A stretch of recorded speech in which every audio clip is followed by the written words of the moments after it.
हड़ौती क्षेत्र में, इसी तरह से हड़ौती क्षेत्र में चंबल और काली सिंध नदी के किनारे किनारे हमें असंख्य जो है पाषाणकालीन शैल चित्र मिलते हैं।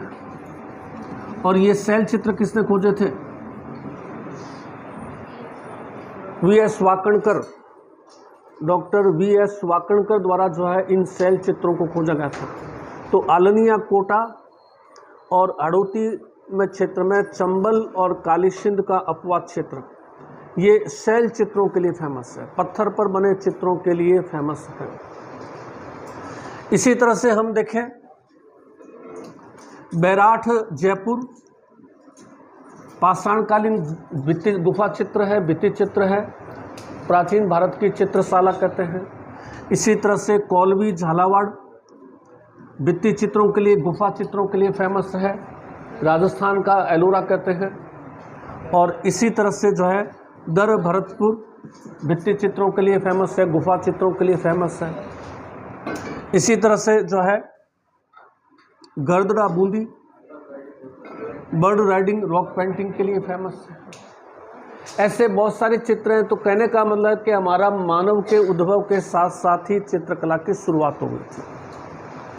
मनुष्य का विकास, मनुष्य जब अपने विकास के रूप में आ रहा है तो उसी के साथ में जब शुरू में मनुष्य पेड़ पर रह रहा है अन्य जानवरों के साथ में, धीरे धीरे मनुष्य पेड़ से नीचे ज़मीन पर आता है, आंधी आ रही है, तूफान आ रही है, धूप तेज है, तो वो शेल्टर के लिए गुफा की तरफ जाता है। एक के साथ में समूह हो जाते हैं 5-7 का समूह धीरे धीरे फैमिली के रूप में डेवलप हो रहा है।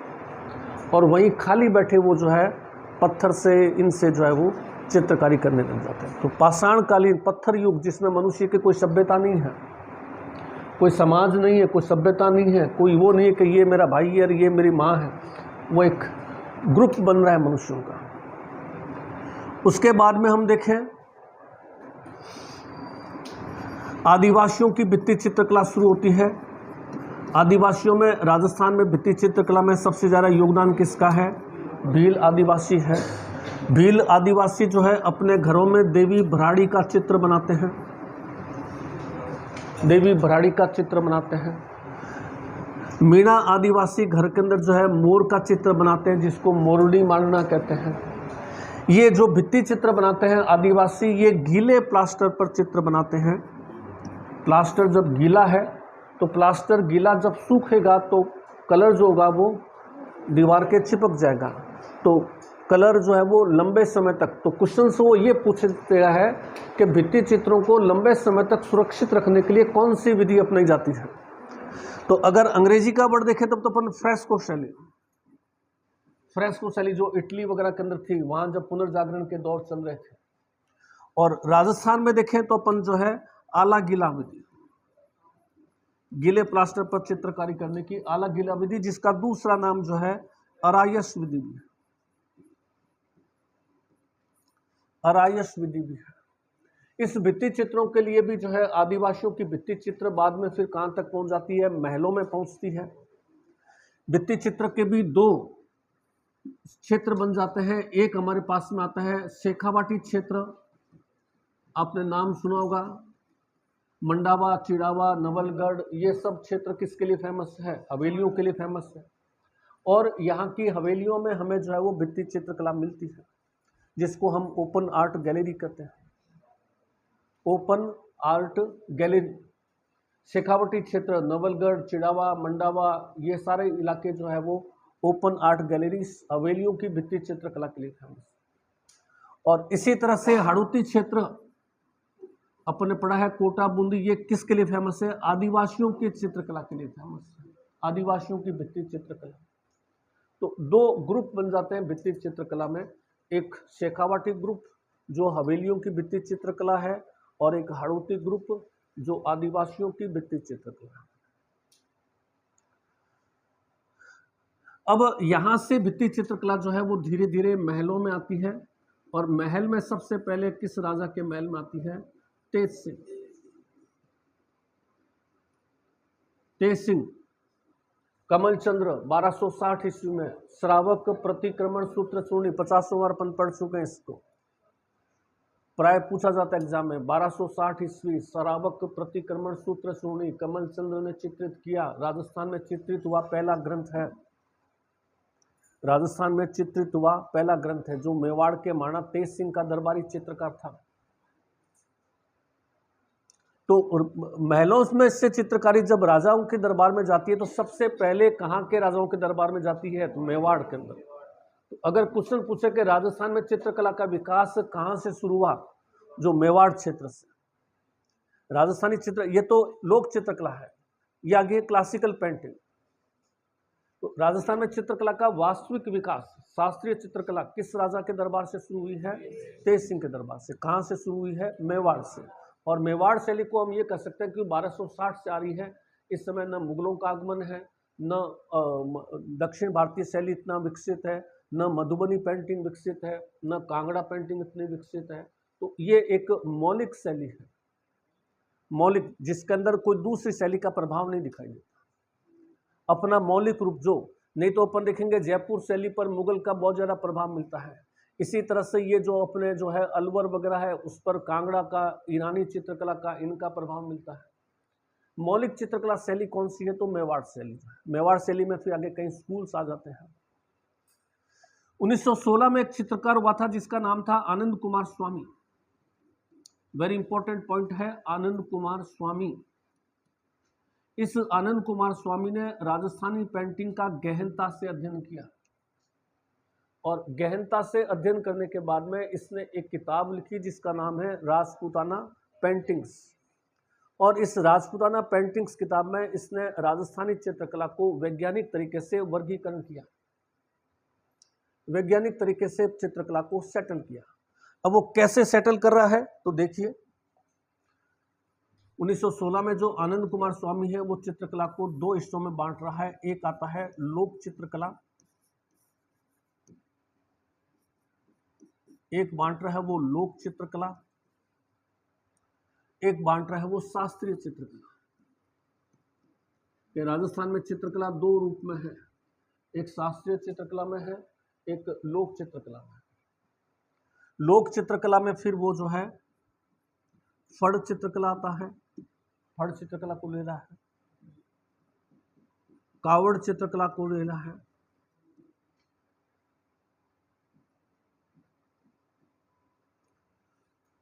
भित्ति चित्रकला भी लिया है इसने,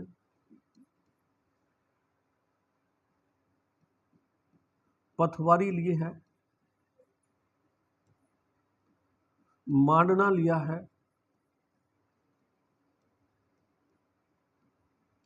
पाना लिया है,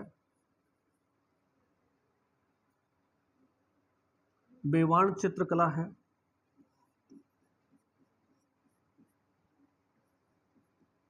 आजकल गोदने वाली चित्रकला भी बहुत चल रही है, लोग शरीर पर नाम वाम लिखवा लेते हैं, टैटू।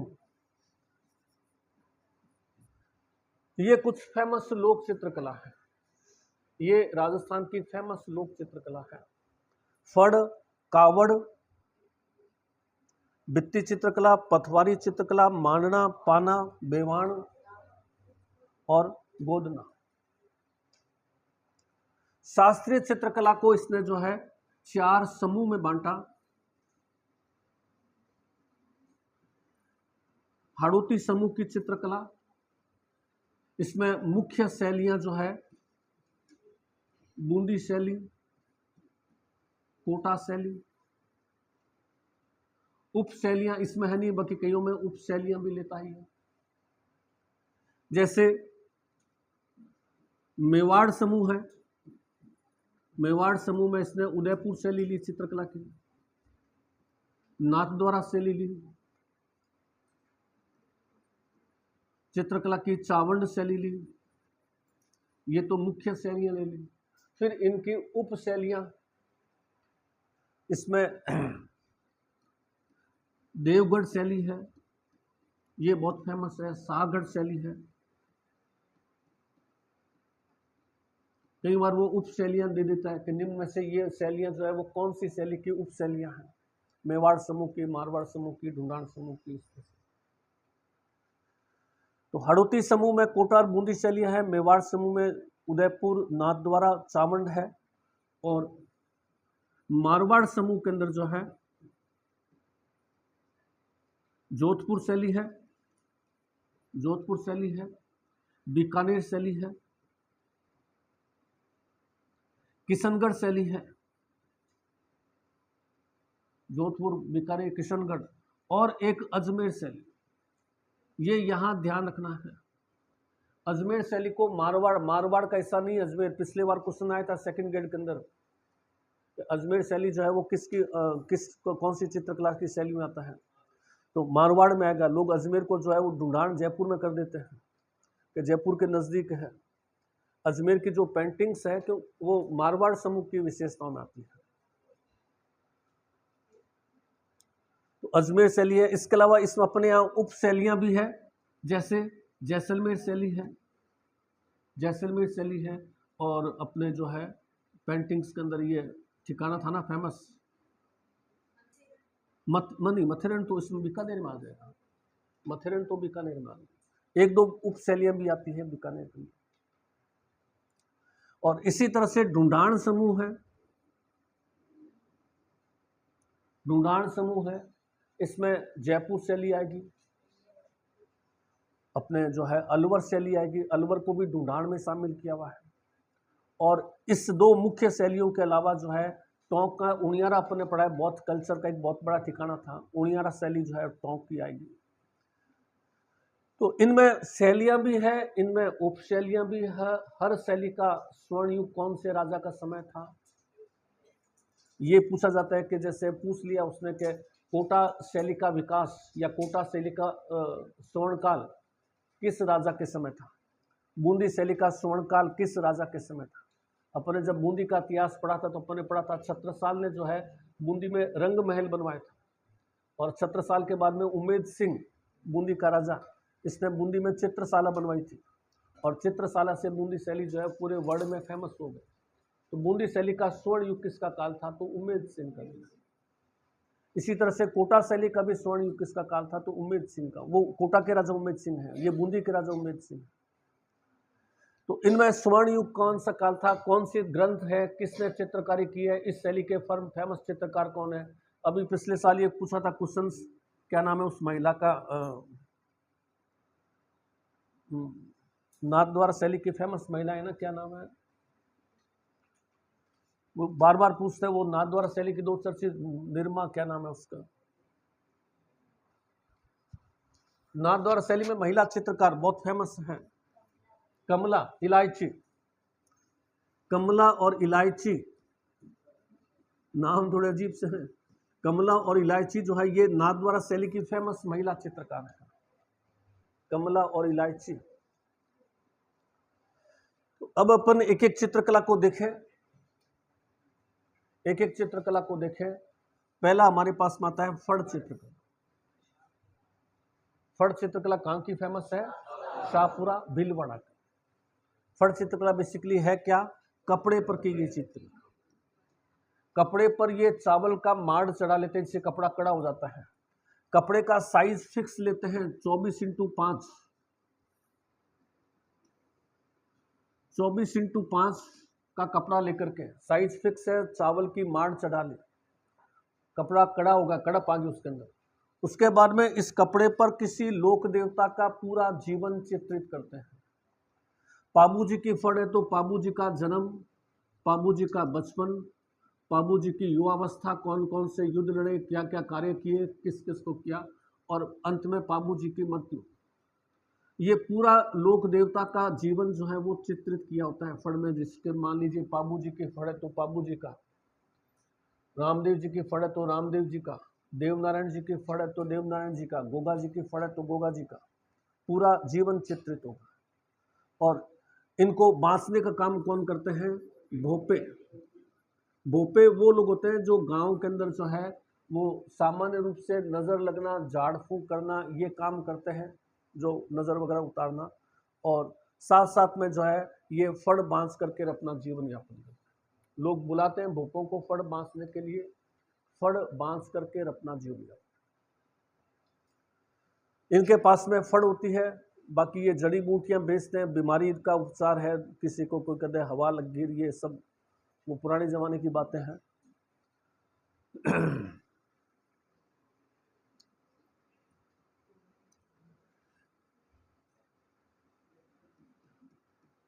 फड़ में देवनारायण जी की फड़ सबसे लंबी है, इसका मतलब क्या हुआ है?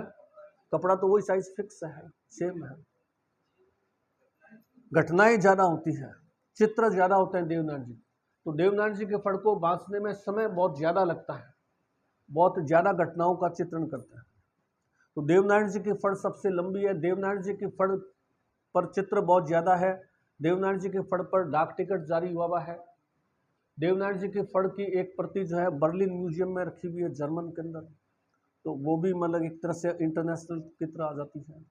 और एक भैंसासुर की फड़ आती है जिसको व्यक्ति, सामान्य व्यक्ति नहीं मानते, जो तांत्रिक वगैरह होते हैं, जो ब्लैक मैजिक तांत्रिक वगैरह जो करते हैं, वो लोग इस्तेमाल करते हैं भैंसासुर की फड़, तंत्र विद्या में काम में लेते हैं। कपड़े पर की गई चित्रकारी, श्रीलाल जोशी को चित्रकला, फड़ चित्रकला के लिए पद्मश्री भी मिला हुआ है। कपड़े पर की गई चित्रकारी। कावड़, लकड़ी पर की गई चित्र, क्या चीज होते हैं कावड़? लकड़ी पर की गई चित्रकारी। कावड़ जो है वो लकड़ी के छोटे छोटे मंदिर होते हैं, मंदिर होते हैं जिसके दरवाजे खूब सारे होते हैं, चारों तरफ दरवाजे, एक दरवाजे के भीतर दूसरा दरवाजा, दूसरे दरवाजे के भीतर तीसरा दरवाजा, अंतिम दरवाजे पर राम दरबार का चित्र होता है और बाकी दरवाजों पर लोक देवताओं के चित्र होते हैं। एक दरवाजा है जैसे रामदेव जी का चित्र बनाया है तो 10-15 मिनट तक रामदेव जी के भजन गाएगा। अगला दरवाजा खोला, मान लीजिए करणी माता का चित्र आ गया तो करणी माता के संबंधित भजन। लास्ट में राम दरबार का चित्र आ गया, मतलब कावड़ खत्म हो गया। लकड़ी पर की गई चित्रकारी है, बस्सी चित्तौड़ की फेमस है, बस्सी चित्तौड़ की फेमस है। यहाँ खेरादी जाति के लोग जो है कावड़ बनाते हैं। बस्सी 4 है राजस्थान, ये बस्सी चित्तौड़ का है। जयपुर वाला बस्सी अलग है, वो आप ज्योग्राफी के हिसाब से ध्यान में रखे होंगे, वो अलग बस्सी है, ये बस्सी अलग है, ये बस्सी चित्तौड़ का है। तो अलग अलग दरवाजों पर अलग अलग देवताओं के चित्र होंगे, फिर वो कावड़ बांचेंगे तो एक दरवाजा खुलता जाएगा जिसका बस गया, फिर अगला देवता का चित्र आ गया तो उसके 10-15 मिनट भजन गाएंगे, फिर वो खुल जाएगा। राम दरबार आ गया, इसका मतलब कावड़ का समापन। लकड़ी पर की गई चित्रकारी है, बस्सी चित्तौड़ की फेमस है, खेरादी जाति के लोग चित्र बनाते हैं। कावड़, और ये अभी जैसे ये आवा था, क्या नाम है ना, ये सूचना सहायक वाला कंप्यूटर वाला होता है ना, तो उसमें आरपीसी ने गलत कर दिया था, फिर बाद में आरपीसी को लोगों ने चैलेंज किया तो आरपीसी ने अपना सुधारा। कावड़ और बेवाण, कावड़ और बेवाण एक जैसी है। कावड़ में बेवाण में फर्क क्या होगा कि कावड़ जो होगा उसमें तो दरवाजे बहुत सारे, दरवाजों पर चित्र, और बेवाण जो होगा एक लकड़ी का सिंहासन की तरह होगा जिस पर चित्रकारी की हुई है, और इस पर जो है देवी देवता की मूर्ति लग करके जल झूलनी एकादशी, कब आते हैं जल झूलनी एकादशी? बहुत बार पूछा जाता है एग्जाम में। जल झूलनी एकादशी किस तारीख को आती है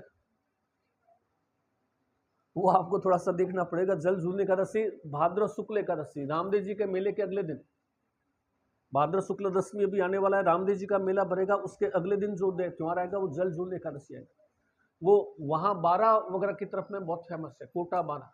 लोग जो है बेवाण पर मूर्ति रख के लाते हैं, बेवाण पर चित्रकारी की होती है, बेवाण को सिर पर रख करके मूर्ति लेके आते हैं, और जो है कोटा 12 की तरफ नदियां खूब है, जल झूलनी, मूर्ति को नदी में स्नान कराते हैं, झुलाते हैं और फिर वापस घर ले जाते हैं, इसलिए इसका नाम क्या पड़ा, जल झूलनी एकादशी। जल झूलनी एकादशी, मूर्ति को जल में झुलाते हैं और वापस ले जाते हैं। तो इसके लिए जिसका इस्तेमाल करते हैं वो क्या चीज है, बेवाण।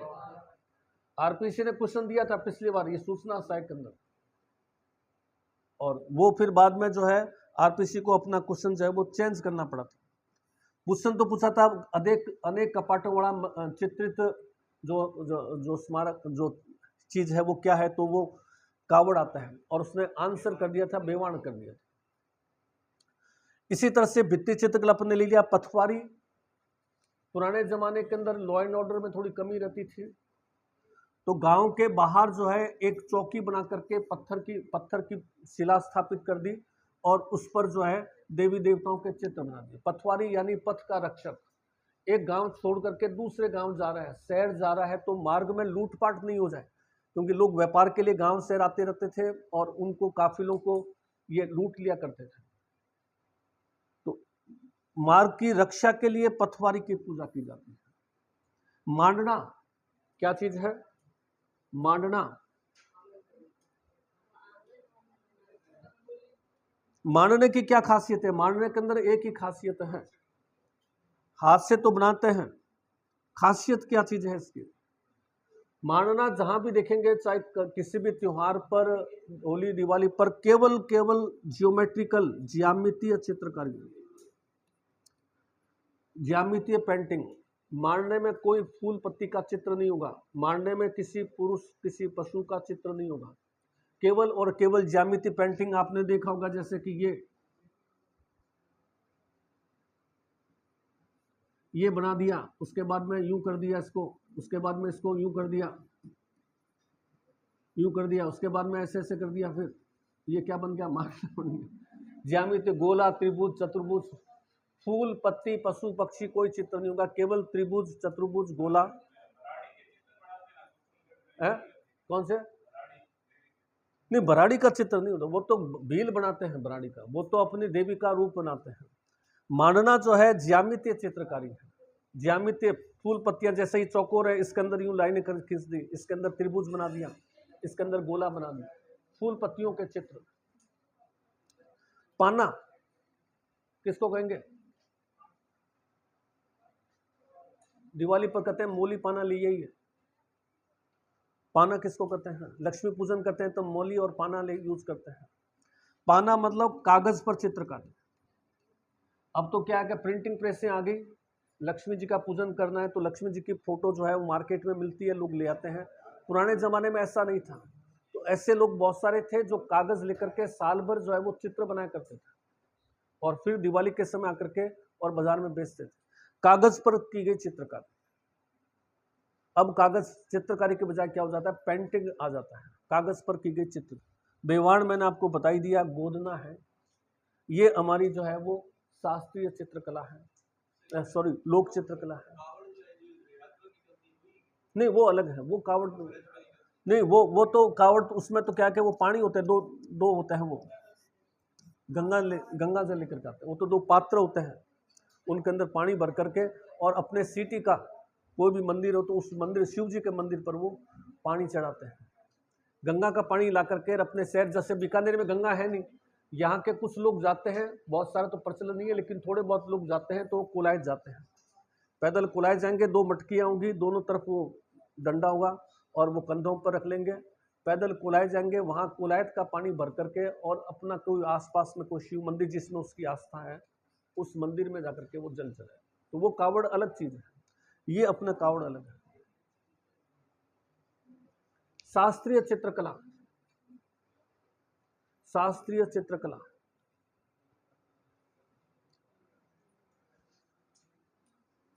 हड़ौती समूह में जो है हमारे पास में आता है बूंदी शैली। क्या विशेषता है? बूंदी शैली की शुरुआत छत्रसाल ने की थी, जिसने बूंदी में रंग महल बनवाया था। बूंदी शैली का स्वर्ण युग राजा उमेद सिंह का था, जिसने बूंदी के अंदर चित्रशाला बनवाई थी, बूंदी के अंदर जो है वो चित्रशाला बनाई थी। बूंदी का एक राजा और आया था रतन सिंह, वो भी चित्रकला का बहुत अच्छा शौकीन था। रतन सिंह जो था ये जहांगीर के समय था, और मुगल चित्रकला में स्वर्ण युग किसका था? जहांगीर का था। जहांगीर का काल पूरा का पूरा चित्रकला से भरा हुआ है, तो जहांगीर को रतन सिंह बहुत पसंद आया, क्योंकि रतन सिंह ने अपने यहाँ चित्रकला का विकास किया। तो जहांगीर ने रतन सिंह को जो है आगरा बुला करके सम्मानित किया और उसको एक उपाधि दी थी, मैं अभी नाम लिखूंगा उस उपाधि का, बुलंद राय की उपाधि, बुलंद राय की उपाधि दी। तो रतन सिंह है, उमेद सिंह है, छत्रसाल है, ये बूंदी शैली के फेमस राजा है जिनके समय चित्रकला का विकास हुआ है। बूंदी शैली की विशेषता क्या है? तो बूंदी शैली के अंदर जो है हमें, जैसे कभी 2 दिन से देख रहे हैं बीकानेर के अंदर काले बादल और वो सतरंगे बादल, ऐसे काले बादलों के चित्र, बादलों में उड़ते हुए पक्षियों के चित्र, तो बूंदी शैली का दूसरा नाम क्या हो गया? पक्षी शैली। बूंदी शैली को हम किस नाम से जानते हैं? पक्षी शैली के। सतरंगे बादलों के चित्र ज्यादा मिलेंगे बूंदी शैली के अंदर। पक्षियों के चित्र, आसमान में उड़ते हुए पक्षियों के चित्र ज्यादा मिलेंगे, तो बूंदी शैली को हम पक्षी शैली कहेंगे। पक्षी शैली के नाम से भी फेमस है बूंदी शैली की। और अगर अपन विशेषताएं देखें तो बूंदी शैली जो है वो राजस्थान में सबसे लोकप्रिय शैली है। सबसे ज्यादा चित्र जो राजस्थान में किसी शैली में है तो बूंदी शैली में। सबसे ज्यादा चित्र किस शैली में बने हुए हैं? तो बूंदी शैली। एक रेखा चित्र प्रधान शैली है। रेखा चित्र प्रधान, स्केच पेंटिंग को ज्यादा करते हैं। इसमें गहरे रंग नहीं है, रंग हल्के हैं, रंगों की मैचिंग पर ज्यादा ध्यान है और रेखा प्रधान शैली है। रेखा पेंटिंग, रेखा चित्रम होता है ना, रेखा पेंटिंग्स वाला, उस शैली की विशेषता। पहचान बूंदी शैली के अंदर यह है कि बूंदी शैली में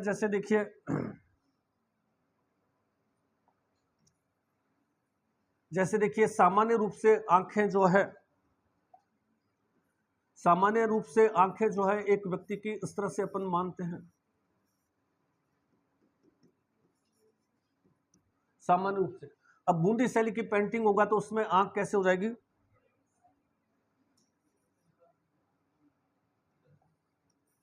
बूंदी शैली की पेंटिंग होगी तो आंखें जो है वो समांतर रेखा के रूप में होंगी।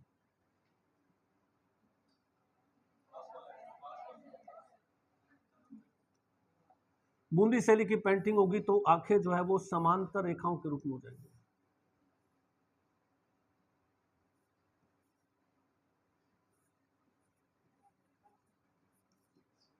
आंखें मिली जुड़ी भी नहीं होंगी, समांतर रेखाओं के रूप में। ये पहचान है। बूंदी शैली में किसी व्यक्ति का चित्र बनाए तो उसमें आंखों की दोनों जो है वो लाइनें मिलाई भी नहीं होगी, ऐसे नहीं होगी, पैरेलल होगी, ऐसे न होकर के और ऐसे होगी। ये बूंदी शैली की पहचान। इसी तरह से कोटा शैली, कोटा के राजा थे, क्या नाम था उनका? कोटा का जो राजा जिसने कोटा का जो शुरुआत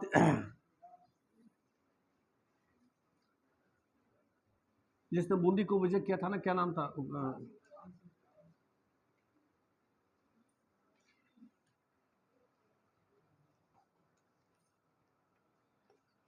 राम सिंह जो थे, इसके समय कोटा शैली जो है वो काफी विकसित हुई। लेकिन कोटा शैली का स्वर्ण युग भी जो है किसके समय आ रहा है? उम्मेद सिंह के समय। जैसे बूंदी के अंदर उम्मेद सिंह के समय स्वर्ण युग है, वैसे कोटा शैली में भी स्वर्ण युग जो है वो उम्मेद सिंह का समय है। स्वर्ण युग उम्मेद सिंह का समय है। उम्मेद सिंह जो है शिकार पर जाते थे तो अपने साथ में जो है रानियों को भी ले जाते थे, महिलाओं को भी ले जाते थे, राजकुमारियों को भी ले जाते थे।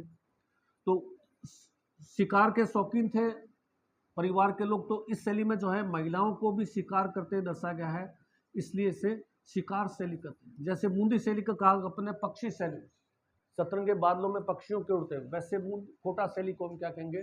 शिकार शैली। और वैसे कोटा के राजा जो थे मुकुंद सिंह, उन्होंने भी शिकार के लिए बहुत सारी ओदियां बनाई, वहां पर भी हमें पेंटिंग मिलती है। तो मुकुंद सिंह है, राम सिंह है, उम्मेद सिंह है, इनके समय कोटा शैली जो है वो फेमस हो गई, कोटा शैली का विकास हो गया।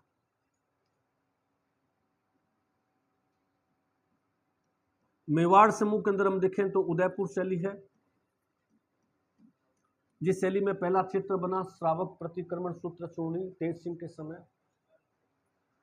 मेवाड़ समूह की विशेषता है कि यह ग्रंथों के चित्रण के लिए फेमस है। सेम वही डिफरेंस जो हमें मुगल काल में मिलता है।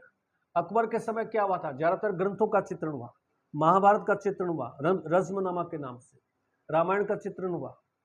इसी समय इसके समय भी ग्रंथों का चित्रण। और जहांगीर ने ग्रंथों के चित्रण के स्थान पर किस पर बल दिया था? नेचुरल दृश्य, फूल पत्तियों के, इनके चित्रों पर। और तो इस उदयपुर शैली के अंदर जो है वो ग्रंथों के चित्रण पर बहुत ज्यादा रहा। पहला ग्रंथ अपने श्रावक प्रतिक्रमण सूत्र चूर्णी पढ़ा, उसके बाद में मेवाड़ का राजा आया था जिसका नाम था मोकल। मोकल के समय एक ग्रंथ चित्रण हुआ था जिसका नाम क्या था? सुपार्श्वनाथ चरित्र। सुपार्श्वनाथ चरित्र का चित्रण हुआ, जो दूसरा ग्रंथ है। यानी कि ये में ध्यान रखना है कि मेवाड़ समूह जो है वो ग्रंथों के चित्रण के लिए चर्चित है। मेवाड़ समूह के अंदर उदयपुर जो शैली है उसका स्वर्ण काल जो आता है उदयपुर के राजा जगत सिंह फर्स्ट का आता है। जगत सिंह फर्स्ट स्वर्ण काल, मेवाड़ समूह का स्वर्ण गया, उदयपुर शैली का स्वर्ण काल जगत सिंह फर्स्ट। जगत सिंह फर्स्ट ने जो है चित्रकला के विकास के लिए तस्वीरों और कारखानों, जिसको अंग्रेजों ने नाम क्या दे दिया, या अंग्रेजी नाम क्या होगा, चितेरों की ओवेरी। ये क्वेश्चन बहुत बार आया हुआ है एग्जाम्स के अंदर, चितेरों की ओवेरी, जिसका मारवाड़ी नाम है तस्वीरों और कारखानों, वो जो है स्थापित किया। यहाँ बहुत सारे कलाकारों को बुलाया, रोज चित्र बनवाता था जगत सिंह फर्स्ट। इसका समय मेवाड़ उदयपुर शैली के अंदर स्वर्ण युग माना गया। चित्रों की ओवेरी, जगत सिंह फर्स्ट के समय जो है चित्रकार थे साहिबदीन और मनोहर। साहिबदीन ने जो है भागवत पुराण का चित्रण किया था और मनोहर ने जो है वो रामायण का चित्रण किया था। ये नाम याद रखने हैं अच्छी तरह से, कौन चित्रकार किसका चित्रण कर रहा है। साहिबदीन का भागवत पुराण बहुत फेमस ग्रंथ है उदयपुर शैली का, मनोहर का रामायण चित्रण किया। उसके बाद में जगत सिंह फर्स्ट के बाद में आगे थे ये शैलियों की बाड़ी बनाने वाले, क्या नाम है उनका, संग्राम सिंह सेकंड। शैलियों की बाड़ी इन्होंने बनाई थी ना, सारा इतिहास तो अपन पढ़ चुके हैं। संग्राम सिंह सेकंड, संग्राम सिंह सेकंड जो था इसके समय जो है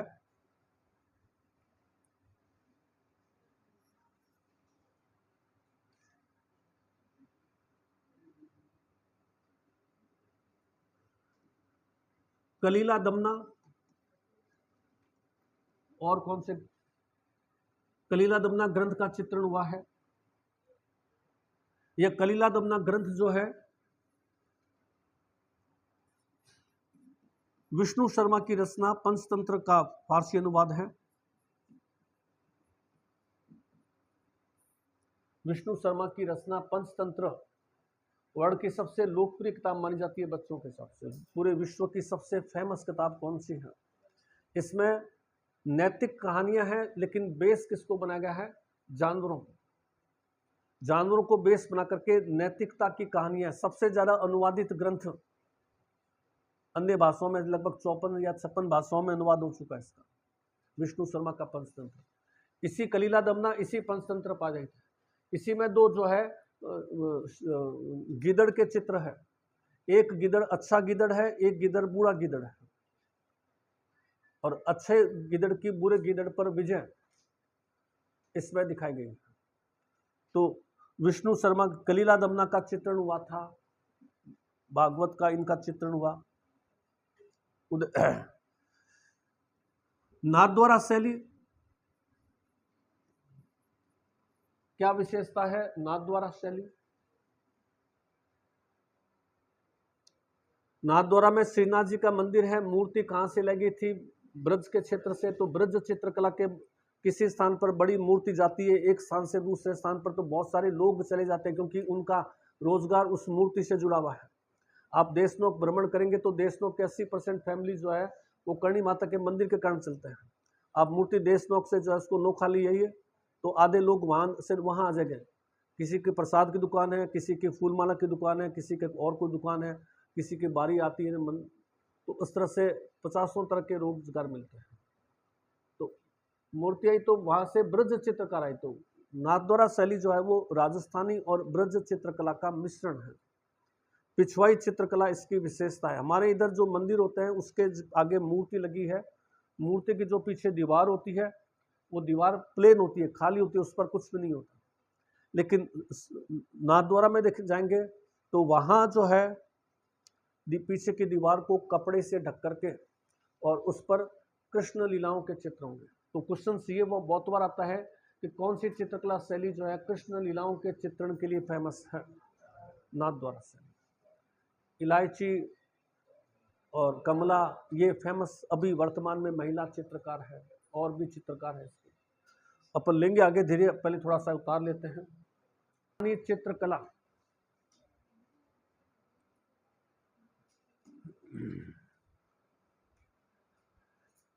राजस्थान में चित्रकला की शुरुआत पाषाण काल से हुई थी या पाषाण काल में हो गई थी। राजस्थान में चित्रकला की शुरुआत पाषाण काल में हो गई थी।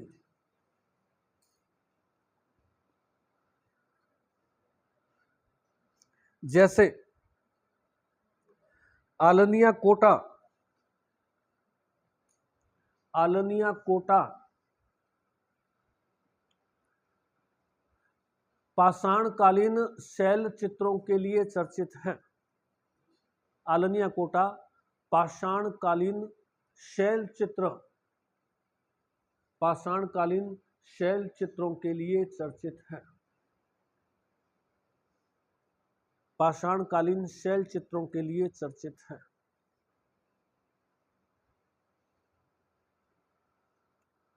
सेकंड पॉइंट, हड़ौती क्षेत्र में चंबल और काली सिंध नदियों के किनारे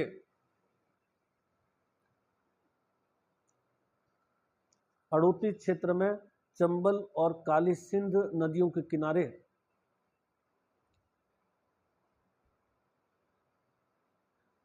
शैल चित्रों की एक लंबी श्रृंखला मिली है। चंबल और काली सिंध के किनारे शैल चित्रों की एक लंबी श्रृंखला मिली है।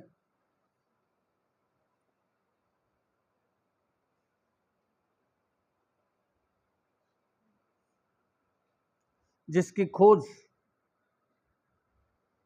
अरे उसका लिखा नहीं, भूल गया, चलो कोई बात नहीं। लंबी श्रृंखला मिली है जिसकी खोज डॉक्टर वी.एस. वाकणकर ने की। वी.एस. वाकणकर, जिसकी खोज डॉक्टर वी.एस. वाकणकर ने की। वी.एस. वाकणकर, उसमें लिख लीजिए डॉक्टर जगत नारायण, आलनिया के अंदर। आलनिया की खोज डॉक्टर जगत नारायण 1961। आलनिया में डॉक्टर जगत नारायण। तीसरा लिखिए कौलवी झालावाड़, कौलवी, कौ पर डबल ओ की मात्रा, कौलवी झालावाड़, कौलवी झालावाड़ पाषाणकालीन चित्रित गुफाएं मिली है। पाषाणकालीन चित्रित गुफाएं मिली है। पाषाणकालीन चित्रित गुफाएं मिली है। इसे राजस्थान की एलोरा कहते हैं। इसे राजस्थान की एलोरा कहते हैं। एलोरा, राजस्थान की एलोरा कहते हैं। अगला बैराठ जयपुर, बैराठ जयपुर पाषाणकालीन गुफाएं जिसे प्राचीन भारत की चित्रशाला कहते हैं। पाषाणकालीन गुफाएं जिसे प्राचीन भारत की चित्रशाला कहते हैं।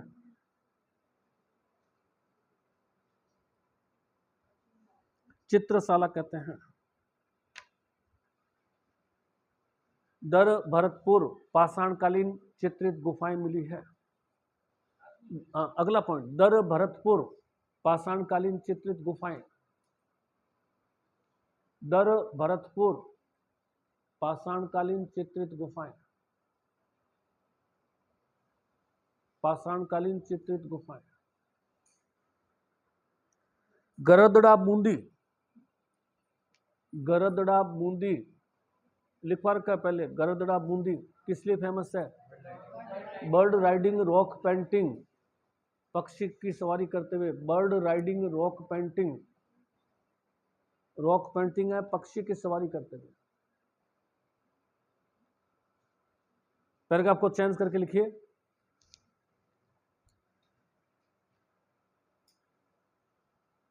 आदिवासियों ने अपने घरों में भित्ति चित्रकला की शुरुआत की थी। आदिवासियों ने अपने घरों में भित्ति चित्रकला की शुरुआत की थी।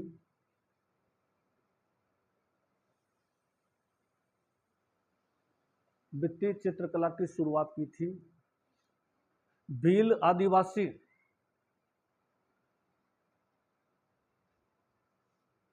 देवी भराड़ी का चित्र बनाते थे। भील आदिवासी देवी भराड़ी का चित्र बनाते थे। देवी भराड़ी, भील आदिवासी देवी भराड़ी का चित्र बनाते थे। मीणा आदिवासी मोर का चित्र बनाते थे, जिसे मीणा चित्र आदिवासी, भील के बाद में सेकंड मीणा आदिवासी। मीणा आदिवासी मोर का चित्र बनाते थे, मोर का चित्र बनाते थे, जिसे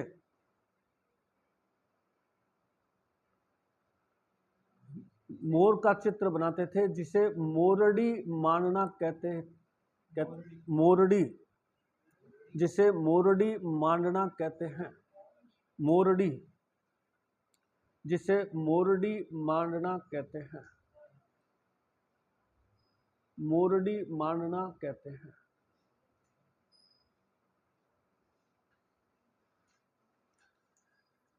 ये भित्ति चित्र गीले प्लास्टर पर, दोनों मतलब मीणा और भीलों की दोनों की, मतलब भित्ति चित्र, मतलब ये भित्ति चित्र गीले प्लास्टर पर बनाते थे, गीले प्लास्टर पर बनाते थे, जिससे चित्र लंबे समय तक सुरक्षित रहते थे, जिससे चित्र लंबे समय तक सुरक्षित रहते थे।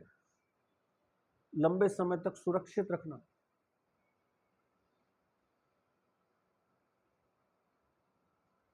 इसे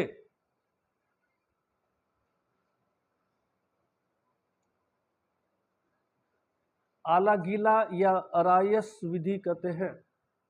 इसे आला गीला, आला और गीला या अरायस,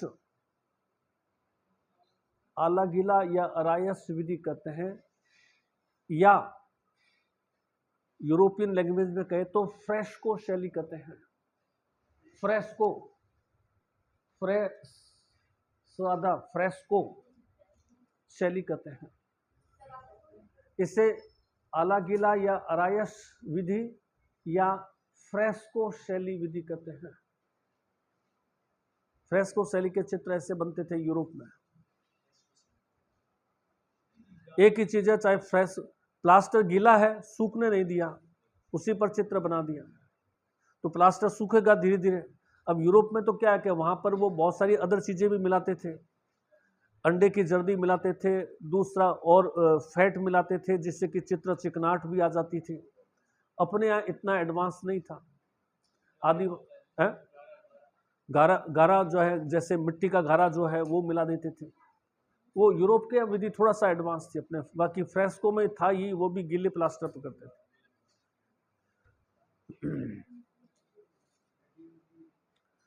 आगे लिखिए, भित्ति चित्रों के लिए दो क्षेत्र चर्चित है।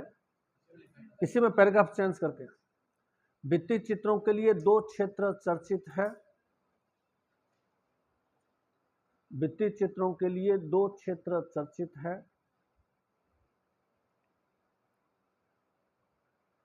पहला शेखावाटी क्षेत्र, शेखावाटी क्षेत्र यहाँ की हवेलियां भित्ति चित्रकला के लिए चर्चित है। यहाँ की हवेलियां भित्ति चित्रकला के लिए चर्चित है।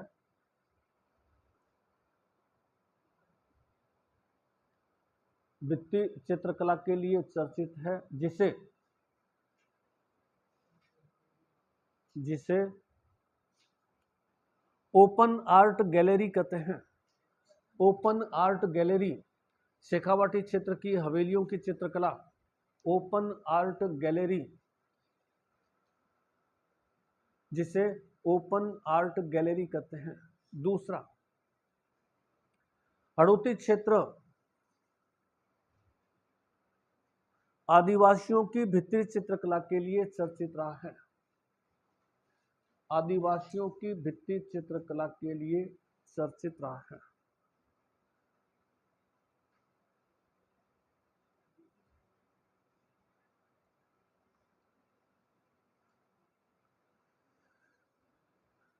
आदिवासियों से भित्ति चित्रकला, इसी में आदिवासियों से भित्ति चित्रकला महलों तक पहुंच गई। आदिवासियों से भित्ति चित्रकला महलों तक पहुंच गई। मेवाड़ के शासक तेज सिंह के समय, मेवाड़ के शासक तेज सिंह के समय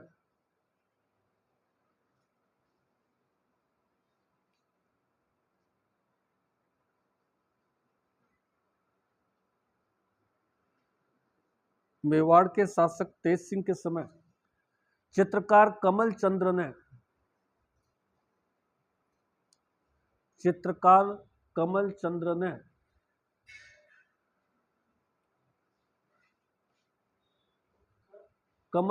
ने श्रावक प्रतिक्रमण सूत्र चूर्णी, ये लिख देता हूं, श्रावक प्रतिक्रमण सूत्र चूर्णी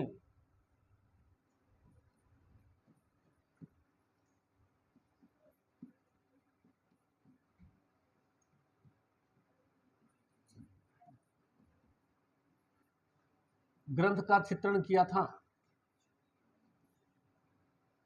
ग्रंथ का चित्रण किया था।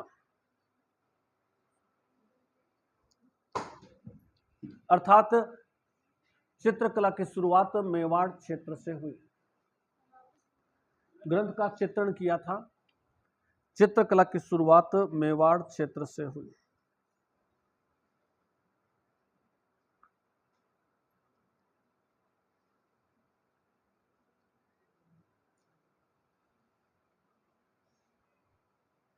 अब लिखिए चित्रकला का विकास। चित्रकला का विकास।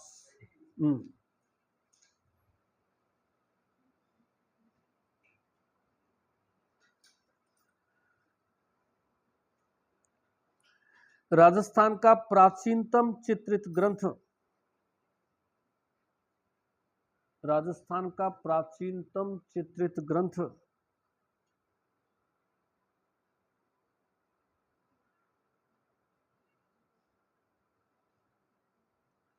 1060 ईस्वी का है। 1060। राजस्थान का प्राचीनतम चित्रित ग्रंथ 1060 ईस्वी का है।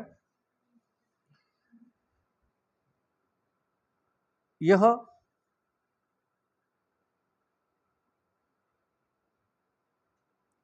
ये थोड़ा सा नाम टिपिकल है।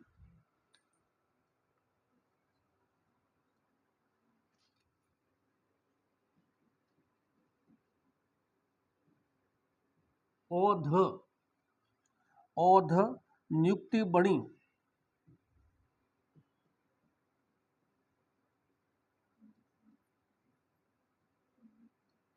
यह ओध नियुक्ति बणी वह दूसरा ग्रंथ है 10 वैकालिका, 10 वैकालिका सूत्र चूर्णी।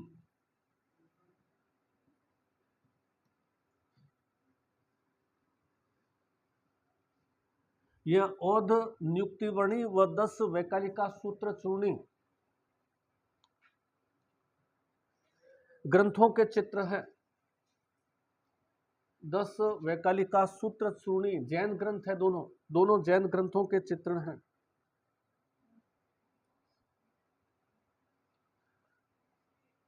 कहने का मतलब है कि राजस्थान का प्राचीनतम ग्रंथ कौन सा है चित्रकारी, तो वो नहीं है कमल चंद्र वाला, ये प्राचीनतम नहीं है, 1260 का है।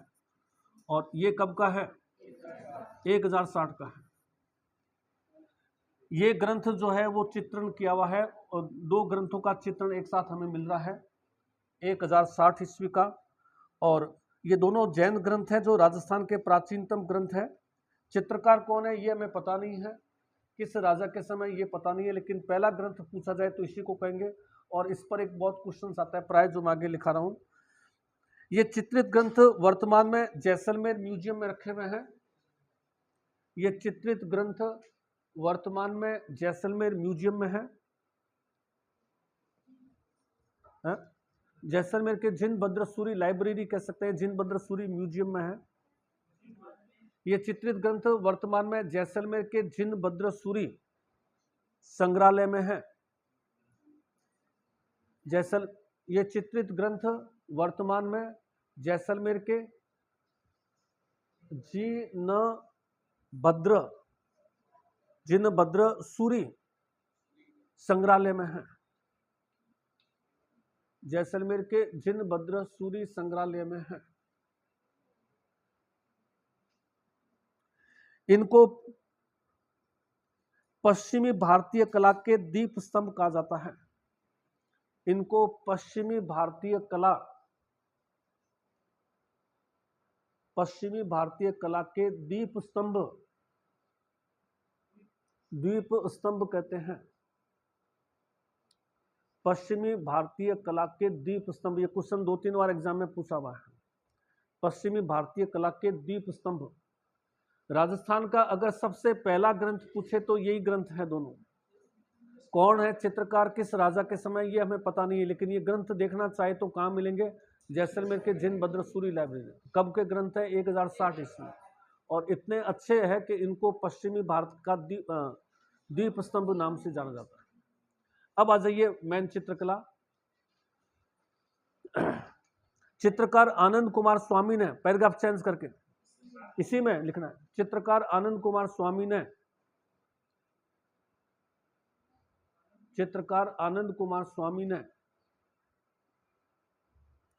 1916 ईस्वी में,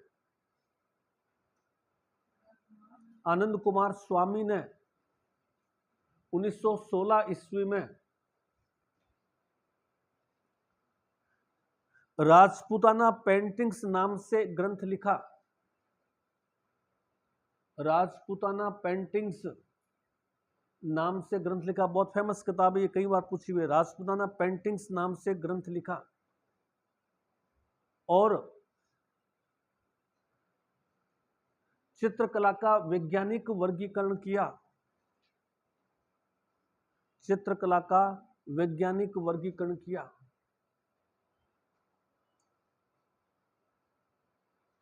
चित्रकला का वैज्ञानिक वर्गीकरण किया तथा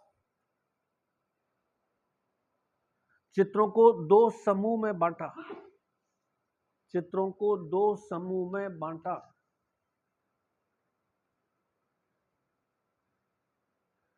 पहला समूह अपना आता है लोक चित्रकला, दूसरा समूह आता है शास्त्रीय चित्रकला। पहला आता है लोक चित्रकला और दूसरा आता है शास्त्रीय चित्रकला। लोक चित्रकला, दूसरा शास्त्रीय चित्रकला। अब आ जाइए लोक चित्रकला। अब अपन लोक चित्रकला आ गया है टॉपिक। बैकग्राउंड खत्म हो गया, मेन चित्रकला पर आगे लोक चित्रकला। फर्स्ट आता है फड़ पेंटिंग, फड़ चित्रकला। लोक चित्रकला में पहला पॉइंट फड़ चित्रकला। यह शाहपुरा भीलवाड़ा की विख्यात है।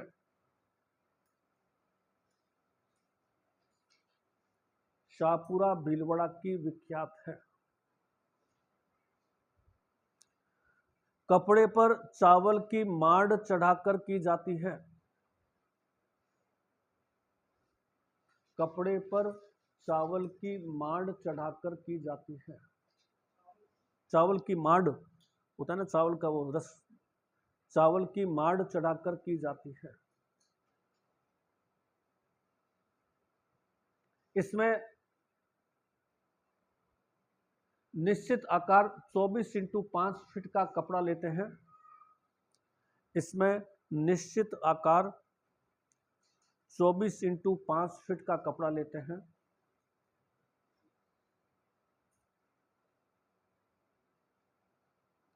और 24 इंटू 5 फीट का कपड़ा लेते हैं और उस पर किसी लोक देवता का जीवन चित्रित करते हैं। उस पर लोक देवता का जीवन 24 इंटू 5 फीट का कपड़ा लेते हैं, उस पर लोक देवता का जीवन चित्रित करते हैं।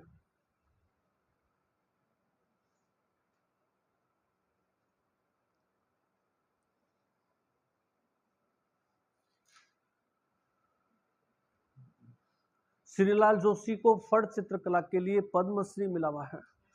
श्रीलाल जोशी, श्रीलाल फड़ चित्रकला के लिए पद्मश्री मिला है।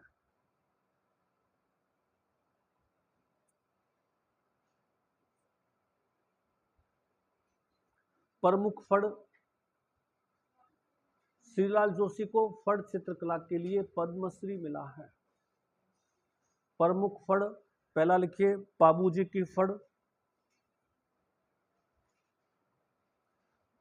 कौमा रामदेव जी की फड़,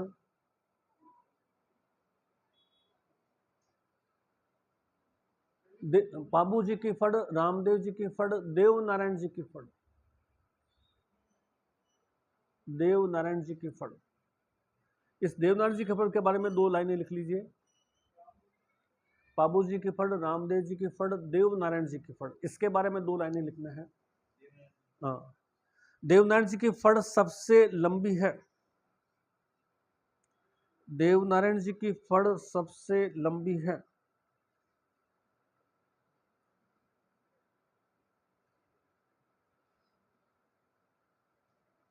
इस पर 5 रुपए का डाक टिकट जारी हुआ है। इस पर 5 रुपए का डाक टिकट जारी हुआ है और 5 रुपए का डाक टिकट जारी हुआ है और इसकी एक प्रति बर्लिन म्यूजियम में है। इसकी एक प्रति कॉपी बर्लिन म्यूजियम में भी रखी हुई है। बर्लिन, जर्मनी, जर्मन की कैपिटल बर्लिन, बर्लिन जर्मन की राजधानी, बर्लिन म्यूजियम में भी रखी हुई है। बर्लिन जर्मनी की राजधानी है, बर्लिन में रखी हुई है। एक पॉइंट पैराग्राफ चेंज करके और लिख लीजिए। भैंसासुर की फड़ को तंत्र मंत्र करने वाले बांधते हैं। भैंसासुर की फड़ को जादू टोना करने वाले बांधते हैं। भैंसासुर की फड़, जो लोग जादू टोना करते हैं, तंत्र मंत्र करते हैं, भैंसासुर की फड़ को तंत्र मंत्र करने वाले बांधते हैं। तंत्र मंत्र, ब्लैक मैजिक जो उसको कहते हैं, जादू टोना। वैसे ब्लैक मैजिक का कोई मेरे हिसाब से ऑथेंटिक प्रमाण कोई भी नहीं है। सब दिमाग जिनका कमजोर होता है, मानसिक शक्ति कमजोर होती है, उनको जो है किसी सारे की जरूरत होती है। मेंटली वीक माने जाते हैं। काला कपड़ा सफेद कपड़ा पहन लो, कोई वैसे विशेष फर्क नहीं पड़ता। ये सब साइकोलॉजिकल होते हैं। भूत घुस गया, वो भूत घुस गया, ऐसा कोई नहीं होता। वो भूत थोड़ी देर में निकल जाता है। आगे लिखिए, आगे लिखिए। कावड़ चित्रकला, अगला। लोक चित्रकला में सेकंड, कावड़ चित्रकला। कावड़ चित्रकला, लकड़ी पर चित्रकारी। कावड़ चित्रकला, लकड़ी पर चित्रकारी। लकड़ी पर चित्रकारी, तो इसमें लिखिए कावड़ लकड़ी के बने अनेक दरवाजों के छोटे मंदिर होते हैं। कावड़ लकड़ी के बने अनेक दरवाजों के, दरवाजे खूब सारे होंगे, अनेक दरवाजों के छोटे मंदिर होते हैं।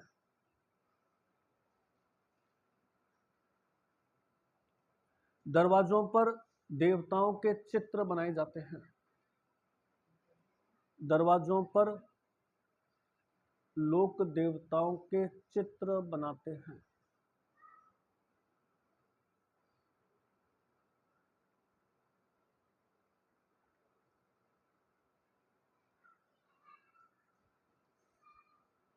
अंतिम दरवाजे पर राम दरबार का चित्र होता है। अंतिम दरवाजे पर राम दरबार का चित्र होता है।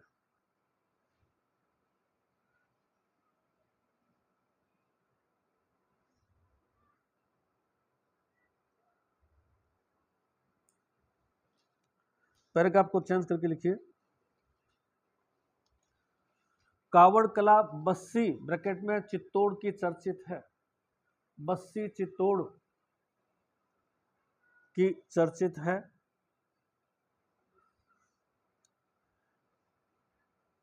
यहां खैरादी जाति के लोग कावड़ बनाते हैं। यहां खैरादी जाति के लोग कावड़ बनाते हैं।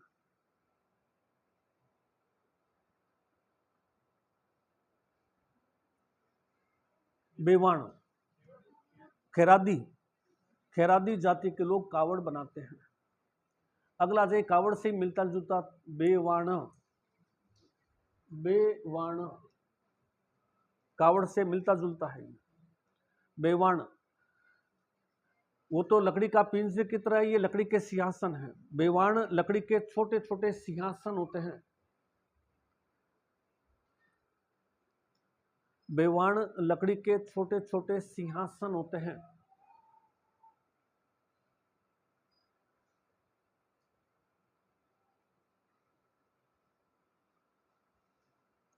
जिन पर चित्रकारी की जाती है। जिन पर चित्रकारी की जाती है।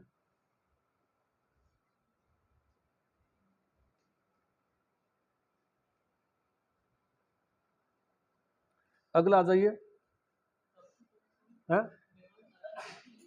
बेवाण 12 के आसपास जल झूलनी एकादशी आता है। 12 का उत्सव भाद्र, वो अपने त्योहारों में आगे आ जाएगा। लगभग यहां लिख लीजिए, यहां लिखना चाहिए, यहां लिख लीजिए।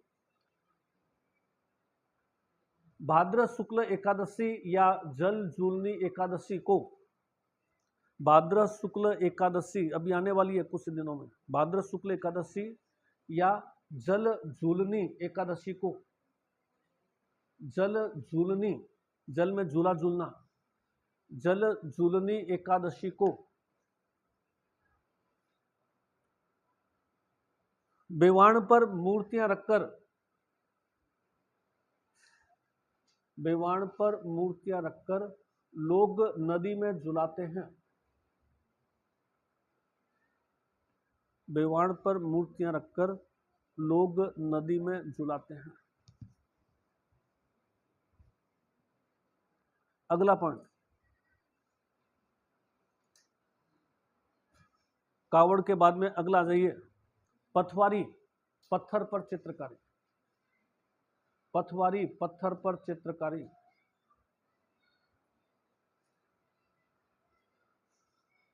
पत्थर पर चित्रकारी, इसमें इतना ही लाइन लिख लीजिए। पत्थर पर लोक देवता का चित्र बनाना। पत्थर पर लोक देवता का चित्र बनाना और मार्ग रक्षा हेतु पूजा करना। मार्ग रक्षा हेतु पूजा करना। मार्ग रक्षा हेतु पूजा करना। पूजा, मार्ग में गांव छोड़ेंगे तो मार्ग में रक्षा हो, इसके लिए पूजा करें। आगे आ जाइए। मांडना। मांडना मांडना मांगलिक अवसरों पर की गई ज्यामितीय चित्रकारी। मांगलिक अवसरों पर की गई ज्यामितीय चित्रकारी। मांडना मांगलिक अवसर, जैसे कोई दिवाली वगैरह है, मांगलिक अवसरों पर की गई ज्यामितीय चित्रकारी। मेन विशेषता है ज्यामितीय चित्रकारी। फूल पत्ती मनुष्य किसी का चित्र नहीं होता, केवल ज्यामितीय चित्रकला होती है। आगे आता है सांझी। मांडना मांगलिक अवसर या शुभ अवसर पर की गई, शुभ अवसर पर की गई ज्यामितीय चित्रकला। ज्यामितीय चित्रकला, बस इतना ही लिखना है और कुछ नहीं है। नेक्स्ट सांझी। सांझी तो बता सकता है सांझी पूजन क्या होता है? सांझी सांझी जो है एक महीना आता है श्राद्ध का, आसोज का कृष्ण पक्ष, ये सब याद रखने पड़ेंगे आपको। श्राद्ध का महीना आता है, श्राद्ध का पखवाड़ा आता है 15 दिन का, आसोज के कृष्ण पक्ष में।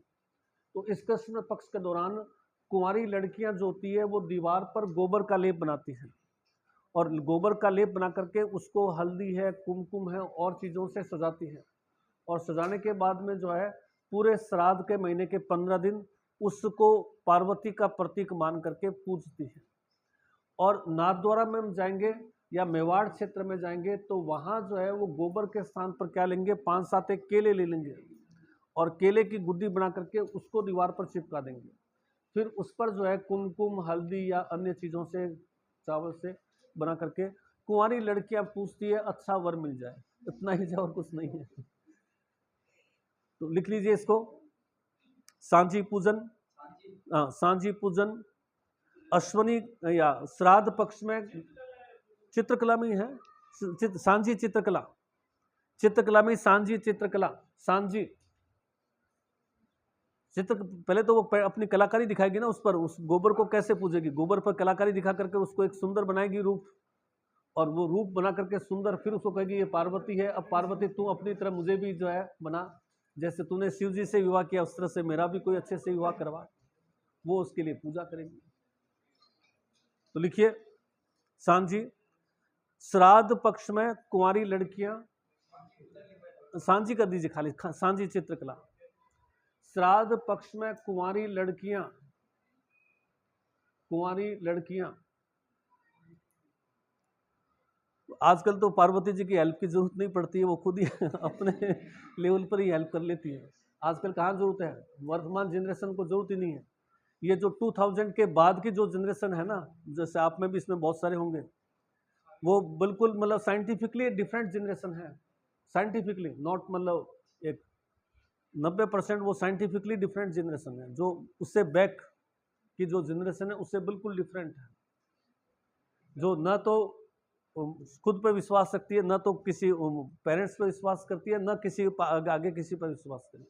2000 के बाद की जनरेशन को आप साइंटिफिकली डिफरेंट मानिए, 98, 97, 2000, 2001, जो भी 20, 22, 23, बिल्कुल डिफरेंट जनरेशन है।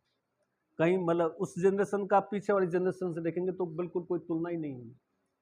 चलिए लिखिए, क्या लिखा, श्राद्ध पक्ष में कुंवारी लड़कियां दीवार पर गोबर का लेप लगाकर, दीवार पर गोबर का लेप लगाकर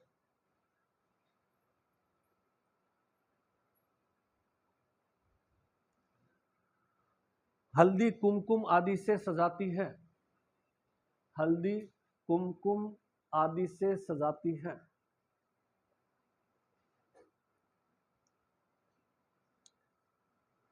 पार्वती का प्रतीक मानकर पूजा करती है, पार्वती का प्रतीक मानकर पूजा करती है।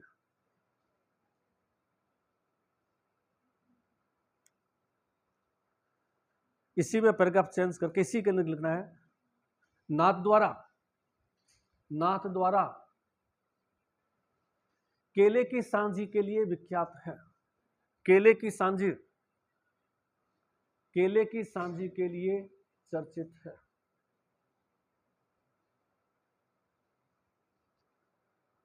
आगे लिख लीजिए, पाना कागज पर की गई चित्रकारी, अलग, पाना कागज पर की गई चित्रकारी, बातिक, बातिक, अगला पर बातिक, बातिक सवाई माधोपुर क्षेत्र में, सवाई माधोपुर क्षेत्र में साड़ियों आदि पर की गई चित्रकारी या कपड़े पर चित्रकारी, शर्ट भी बनाते हैं लोग बाग, कपड़े पर चित्रकारी, सवाई माधोपुर में कपड़े पर चित्रकारी, साड़ियां भी है, शर्ट भी है, लोग चित्रकारी करवाते हैं कपड़े पर, महिलाएं साड़ियों पर, लोग शर्ट वगैरह पर चित्रकारी करवाते हैं। एक पॉइंट ओपन और ले लेते हैं। अब आ जाइए, लोग क्लासिकल पेंटिंग, शास्त्रीय चित्रकला। नेक्स्ट पॉइंट, सिर्फ एक ही पॉइंट लेंगे इसमें, शास्त्रीय चित्रकला। शास्त्रीय चित्रकला, अगला टॉपिक चेंज हो गया है। लोक चित्रकला कंप्लीट हो गया, सेकंड शास्त्रीय चित्रकला। शास्त्रीय चित्रकला को अपन जो है 4 समूह में बांटेंगे। तो इसमें लिखिए, शास्त्रीय चित्रकला को 4 समूह में बांटा गया है। शास्त्रीय चित्रकला को 4 समूह में बांटा गया है। 4 समूह में बांटा गया है। पहला आ जाइए, हड़ोती समूह। हड़ोती समूह। हड़ोती समूह में केवल इसमें उप शैलियां नहीं है, केवल 2 मुख्य शैली हैं, बूंदी शैली, कोटा शैली। हड़ोती समूह में 2 शैलियां आएंगी। पहला लिखिए बूंदी शैली। बूंदी शैली के बारे में, हड़ोती समूह में 2 ही शैली आएंगी। फर्स्ट आ जाइए बूंदी शैली। बूंदी शैली,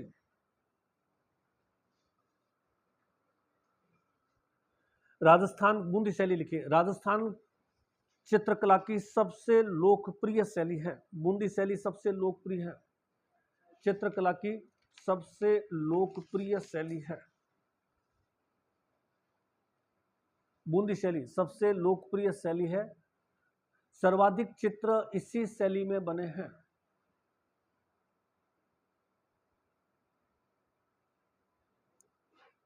सर्वाधिक चित्र इसी शैली में बने हैं। यह एक रेखा प्रधान, सर्वाधिक चित्र इसी शैली में बने हैं। यह एक रेखा प्रधान शैली है। रेखा प्रधान, स्केच पेंटिंग जिसको अपन कहते हैं, यह एक रेखा प्रधान शैली है। इसमें गहरे रंग के स्थान पर, गहरे रंग के स्थान पर समन्वय पर अधिक बल है। मैच करना चाहिए कलर, कलर गहरा, समन्वय, मैचिंग पर, मैचिंग जिसको हिंदी अंग्रेजी में कहते हैं। गहरे रंग के स्थान पर समन्वय पर अधिक बल है। डार्क कलर बहुत हल्के हैं इसके अंदर, लेकिन कलर मैच करना चाहिए, मैचिंग पर जो है अधिक बल है, अधिक बल है। हल्के कलर हल्के हैं, जैसे अपन मारवाड़ स्कूल लेंगे तो तड़कीले भड़कीले कलर, जैसे अपन बीकानेर शैली पढ़ेंगे, जोधपुर शैली, लाल पीला तड़कीला भड़कीला। यहाँ पर आप निकल जाइए, बाहर निकलती है अपने क्या, मारवाड़ के अंदर मार्च से गर्मी स्टार्ट हो जाती है, अगस्त सितंबर तक गर्मी रहती है, लोग लू चलती है, लोग घरों के अंदर बैठे रहते हैं, सुस्ती आ जाती है। तो सुस्ती को दूर कौन करता है? चित्रकार करता है। वो तड़कीले भड़कीले रंग का इस्तेमाल करता है, दीवार पर लगाते हैं तो देखते ही थोड़ा सा क्यों स्फूर्ति सी आती है। आप साउथ के अंदर चले जाइए, खाना वगैरह क्या मिलेगा आपको? इडली सांभर, बिल्कुल लीसा, अपने को अच्छा ही नहीं लगता। अपने को इधर आफत जी की कचौड़ी चाहिए तेज गर्म वाली, या बीका जी की कचौड़ी चाहिए जिसमें तेज मसाले डाले हो, इसमें खाती थोड़ा सा क्या क्या स्फूर्ति आती है। तो वो अपना इधर का खाना जो है वो बहुत स्पाइसी है। अपने जैसा राजस्थान जैसा स्पाइसी खाना पूरे इंडिया में कहीं नहीं मिलेगा। कचौड़ी लोग सवेरे कहीं भी दुकान खोल लीजिए, सवेरे उठते लोग कचौड़ी की दुकान के आगे मिलेंगे, स्पाइसी तेज मसाले कचौड़ी। तो वो चीज़ जो है चित्रकारों ने भी, अपन साउथ में चले जाएंगे, कोटा बूंदी झालावाड़ उधर की तरफ ऐसा स्पाइसी चीज़ नहीं मिलेगा, न इंडिया के साउथ की तरफ से। तो लिखिए इसके अंदर क्या लिखा है? रंगों के हल्के रंग हैं, समन्वय पर ज्यादा बल है। रंग गहरे नहीं है, समन्वय पर ज्यादा बल है। दूसरे रंगों के समन्वय पर ज्यादा बल है। गहरे, या ऐसा लिख लीजिए, गहरे रंग के स्थान पर हल्के रंगों का प्रयोग है। गहरे रंग के स्थान पर हल्के रंग हैं और मैच किए हुए हैं, हल्के रंग हैं और मैच किए हुए हैं। एक इधर आफत जी की कचौड़ी मिलती है, आपने खाई? बहुत तेज दिग्द्वार मेरे को खिलाई थी खान साहब ने, इतनी जबरदस्त तेज थी, आंखों में से पानी से आने लग जाते हैं। वो जो इधर बहुत जबरदस्त थी। मैंने कहा आप कहाँ से लेके आए हो? आगे लिखिए, इस शैली का विकास सुरजन सिंह के समय हुआ था। गहरे रंगों का विकास पर बल है। पैराग्राफ चेंज करके लिखिए। इस शैली का विकास सुरजन सिंह के समय हुआ था।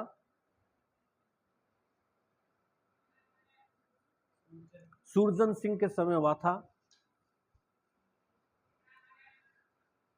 सर्वाधिक चित्र इसी शासक के समय बने।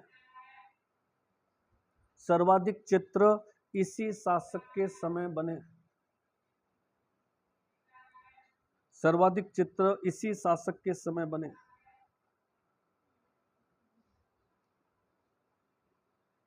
पैराग्राफ चेंज करके फिर, शासक छत्रसाल ने रंग महल बनवाया। पैराग्राफ चेंज करके लिखते जाइए। शासक छत्रसाल ने रंग महल बनवाया। सब पहले लिखवा चुका हूं मैं। शासक छत्रसाल ने रंग महल बनवाया जो भित्ति चित्रकला के लिए चर्चित है। भित्ति चित्रकला के लिए चर्चित है। शासक उमेद सिंह ने चित्रशाला बनवाई। अगला पॉइंट, पैराग्राफ चेंज करके, शासक उमेद सिंह ने चित्रशाला बनवाई। उमेद सिंह ने चित्रशाला बनवाई जो बूंदी शैली का श्रेष्ठ उदाहरण है। बूंदी शैली का श्रेष्ठ उदाहरण है। पैराग्राफ चेंज करके, शासक रतन सिंह जहांगीर के समकालीन थे। शासक रतन सिंह जहांगीर के समकालीन थे।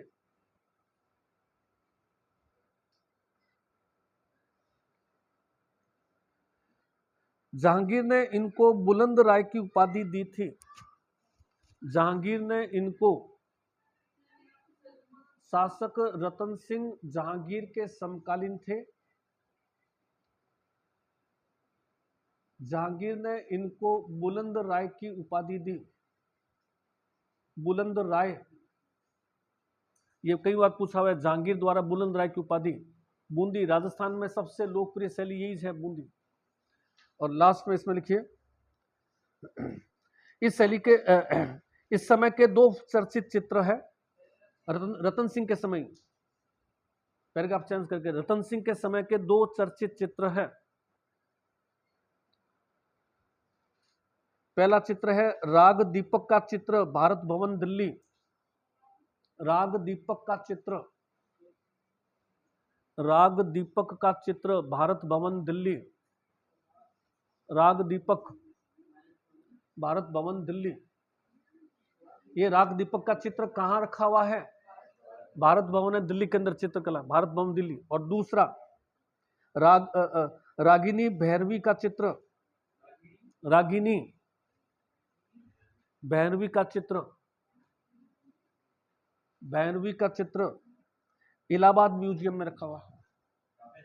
इलाहाबाद म्यूजियम, इलाहाबाद म्यूजियम में है।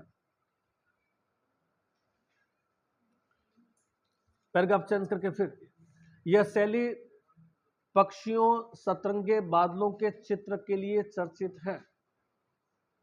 ये शैली, इसी शैली के साथ बूंदी शैली। यह शैली पक्षियों, सतरंगे, बादलों के चित्रों के लिए चर्चित है।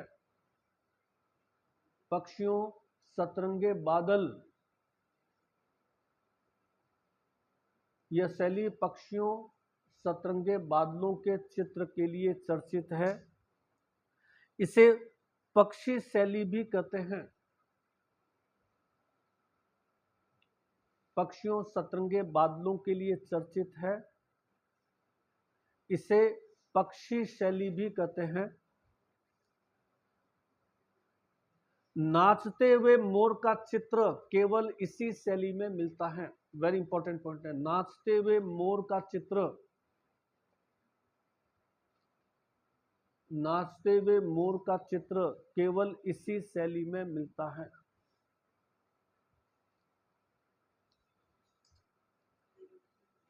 इसी शैली में।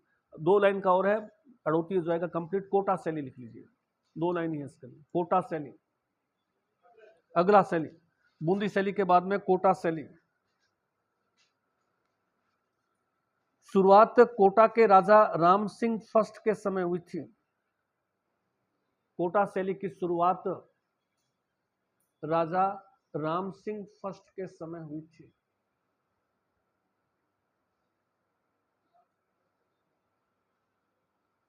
सेकंड पॉइंट, कोटा का शासक भीम सिंह, कोटा शैली की शुरुआत राम सिंह फर्स्ट के समय हुई। बस इतना ही लिखना है।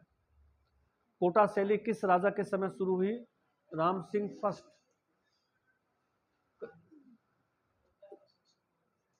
राम सिंह फर्स्ट के समय शुरू हुई, सबने लिख लिया ना?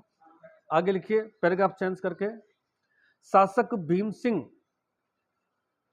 शासक भीम सिंह के बारे में अपन ने बहुत पढ़ा है। भीम सिंह ने जो है बूंदी को विजय किया था, उसका नाम जो है फरुखाबाद रखा था। कोटा का नाम उसने जो है नंदग्राम रख दिया था।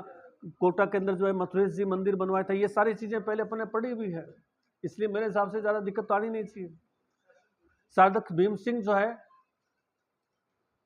वल्लभ संप्रदाय का अनुयायी था। इसने राधा और कृष्ण के चित्र बनवाए थे। भीम सिंह वल्लभ संप्रदाय का अनुयायी था, वल्लभ संप्रदाय का अनुयायी था। इसने राधा और कृष्ण के चित्र बनवाए थे।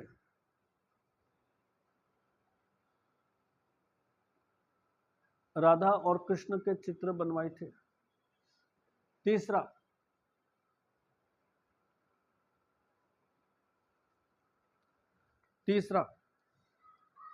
शासक उमेद सिंह का समय स्वर्ण युग था।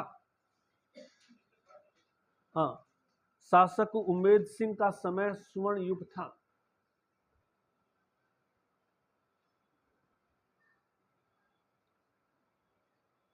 इस समय रानियों राजकुमारियों के शिकार के चित्र भी मिलते हैं।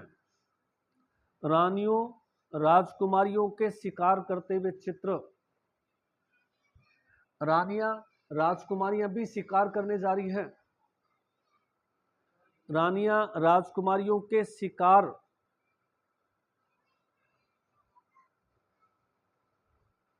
करने के चित्र मिलते हैं। राजकुमारी शिकार कर रही है, इस कारण इसे शिकार शैली भी कहते हैं। जैसे बूंदी को अपन ने पक्षी शैली कहा, इस कारण इसे शिकार शैली भी कहते हैं। तो कोटा शैली किस क्या होगी? शिकार शैली। और बूंदी शैली क्या होगी? पक्षी शैली। ये क्वेश्चन बहुत बार आता है हर एग्जाम में। बूंदी चित्रकला की जो है वो पक्षी शैली कौन सी शैली कहलाती है? शिकार शैली। आगे लास्ट लाइन लिख लीजिए। ग्रंथ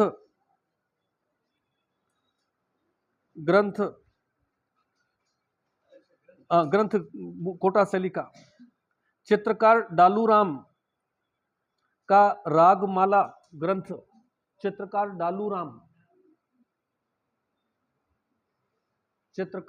डालूराम का रागमाला ग्रंथ प्रसिद्ध है। चित्रकार डालूराम का रागमाला ग्रंथ। पैराग्राफ चेंज करके फिर पॉइंट। कोटा की झाला हवेली, कोटा की झाला हवेली, झाला जालिम सिंह वाला। कोटा की झाला हवेली झाला जालिम सिंह की हवेली थी। कोटा की झाला हवेली शिकार के चित्रों के लिए विख्यात है। शिकार के चित्रों के लिए विख्यात है। झाला हवेली शिकार के चित्रों के लिए चर्चित है। ये अपने कंप्लीट हो गया। हड़ौती स्कूल जो है वो कंप्लीट हो गया।